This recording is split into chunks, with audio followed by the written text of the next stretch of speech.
Assalamualaikum. Saya Coridatul Habibah Fali. Di sini saya akan menjelaskan tentang sistem ekonomi Indonesia guna memenuhi ujian tengah semester mata kuliah perekonomian Indonesia.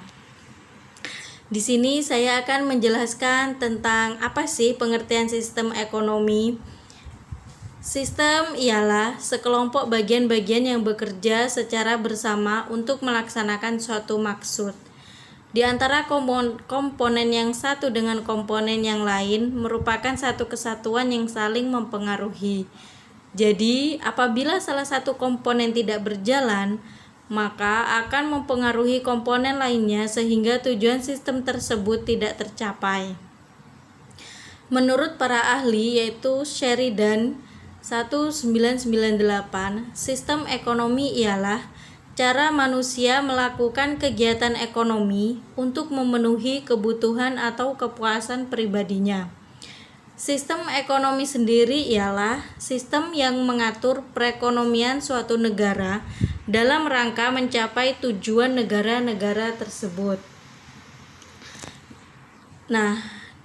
Sistem ekonomi yaitu ada 5 bagian, yaitu sistem ekonomi kapitalis, sistem ekonomi sosialis, sistem ekonomi campuran, sistem ekonomi Islam, dan sistem ekonomi Indonesia.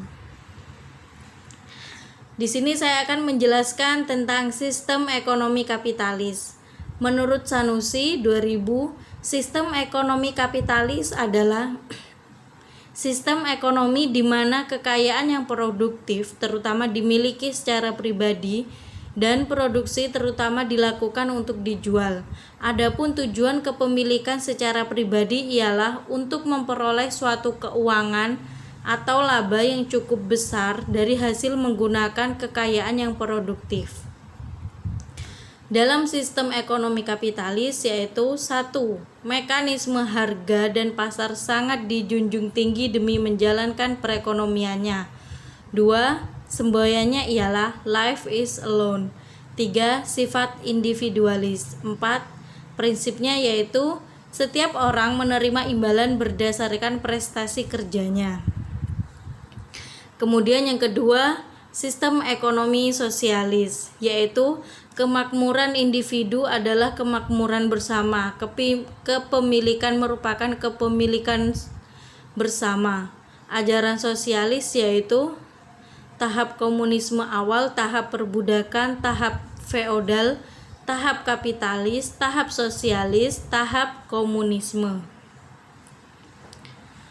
Kemudian di sini ada sistem ekonomi campuran, yaitu kelemahan sistem kapitalis tentang ketimpangan distribusi pendapatan dan kelemahan sosialis tidak mendorong produktivitas dan kreativitas.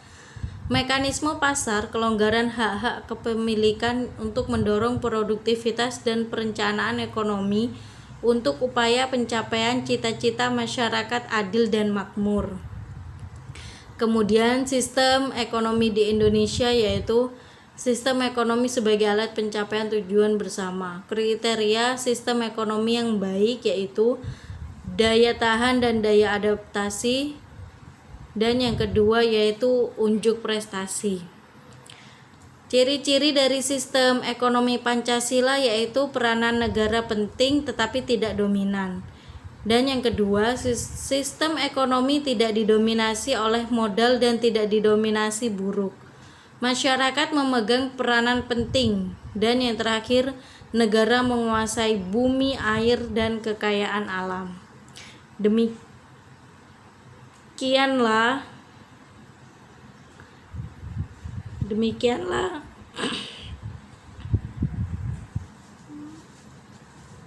wes ngotok wes.